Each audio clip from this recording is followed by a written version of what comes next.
Ça va bien? Bruno. Salut Bruno. Ouais, très bien, merci toi. Ouais, ça va bien. Alors écoute, on a eu de la chance quand même aujourd'hui, parce qu'avec les jours passés, c'était un peu l'inquiétude. Oui, c'était l'inquiétude concernant la météo. Bon, écoute, on croisait les doigts toute la semaine. Bon, pourvu que ça se maintienne jusqu'à demain, disons-nous. Alors on a l'habitude de se voir et puis tu as l'habitude de nous, de nous accueillir au stade Marcel Sopin. Cette année c'est un petit peu différent, mais on est quand même à la maison. Ouais, on va dire qu'on joue à domicile. Donc la particularité de cette Naoned, de cette version Naoned 2024, c'est que on peut pas la faire à Sopin pour la bonne et simple raison que le terrain est en réfection pour les Jeux Olympiques. Donc on va pas en vouloir à la collectivité, à la ville de Nantes, parce que c'est normal. J'ai tendance à dire que les Jeux Olympiques, ça fait déjà 100 ans qu'on les attendait. Donc on peut se réjouir d'avoir les Jeux Olympiques déjà en France et surtout à Nantes. Donc que ça soit à la Beaujoire ou à Sopin pour les séances d'entraînement, il est tout à fait normal que le terrain soit remis, on va dire, au plus haut niveau. Alors, malgré tout ça, donc on assiste à un très très beau tournoi. Je crois, tu vas nous en parler un petit peu. Il y a des équipes qu'on n'avait encore jamais vues sur ce tournoi-là. Beaucoup d'équipes aussi qui viennent du département, voire un peu plus loin.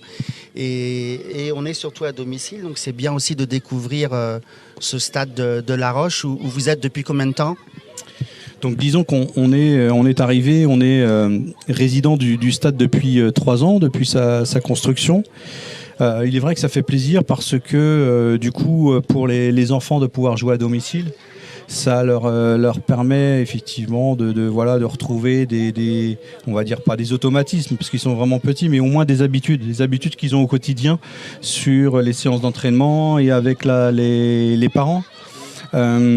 Également, oui, comme tu le disais, on a des nouvelles équipes. Ça a permis, cette version 2024 a permis d'inviter l'équipe en local et en régional.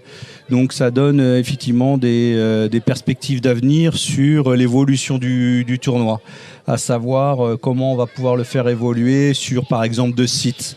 Ça veut dire une partie à Sopin, une partie ici. On a la chance quand même sur la ville de Nantes d'avoir en particularité les transports gratuits avec des parkings relais. Donc ce qui veut dire que pour nous l'accessibilité entre les 2 stades est relativement facile les week-ends. Donc tout est possible sur les prochaines éditions, voilà. Alors, le Sporting, c'est un club assez récent que tu as créé avec un certain nombre de personnes. Tu peux nous rappeler rapidement ce qui a motivé la création du Sporting ? Donc oui, le Sporting aujourd'hui, ça a 12 ans. On est essentiellement sur de l'éducatif avant tout. On est vraiment sur des catégories de U6 à U17, pas plus, vraiment que sur de la formation et sur de l'éducation populaire, comme on pouvait le dire à l'ancienne, quoi. Oui, un très beau projet d'ailleurs, puisque vous aviez initié aussi pour un certain nombre d'équipes les entraînements et après l'aide aux devoirs. Ouais. On est, tout à fait. On est à la fois sur un développement de l'individu en tant que sportif, mais également en tant qu'homme et surtout dans sa formation scolaire. Donc c'est l'accompagner au mieux, dans sa scolarité. On a les premières réussites puisqu'on a accompagné certains garçons qui étaient en échec scolaire et qui aujourd'hui, après leur bac, sont en université américaine. Donc ça, c'est une très belle réussite. On a également des garçons qui étaient en SECPA et vraiment en échec scolaire qui aujourd'hui sont dans les clubs pro et qui sont au plus haut niveau de la catégorie, donc U19 Nations. On a un garçon qui a fait la Youth League et qui est capitaine des U19 au RC Lens, Kenny Mbala. Donc ça, c'est des belles réussites. Donc on espère qu'à travers notre action, du coup, on puisse contribuer à leur développement en tant que futur homme, quoi. Petite chose à rajouter pour cette édition ou pour parler un petit peu de l'avenir ? Pour l'avenir, je ne sais pas ce que nous dira l'avenir, mais en tout cas, je tiens à remercier toutes les personnes qui sont au quotidien autour de moi et qui font en sorte que le club fonctionne. C'est toujours un peu la problématique dans les structures associatives. C'est de pouvoir trouver des bénévoles, trouver des parents impliqués pour le projet. On voit beaucoup, on peut déplorer certaines attitudes autour du foot business et les projets Mbappé Project là, qui vraiment pourrissent le football.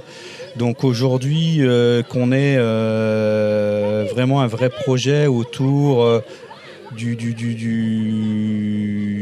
de l'enfance, tu vois, du développement de l'enfant, de l'individu, avant même de penser à une carrière, parce que la carrière, si seulement on savait de quoi était fait le lendemain, et que même pour les enfants qui sont très doués, on n'a aucune certitude. Donc j'ai le seul message que je peux dire aux parents: laissez vos enfants jouer, laissez-les prendre du plaisir. Ne vous inventez pas des vies de recruteurs, d'agents, laissez-les vraiment s'épanouir. Et quoi qu'il arrive, s'ils sont vraiment très doués, ils arriveront et ils perceront d'eux-mêmes et ils n'ont pas besoin de vous pour percer. Et tu sais de quoi tu parles puisque tu as été recruteur pendant des années pour le FC Nantes, quoi. Ouais.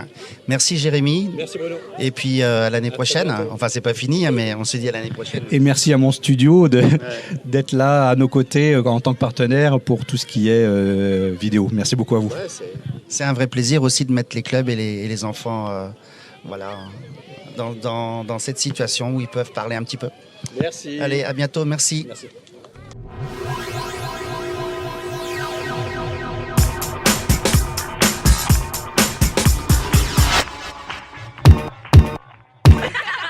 Yeah.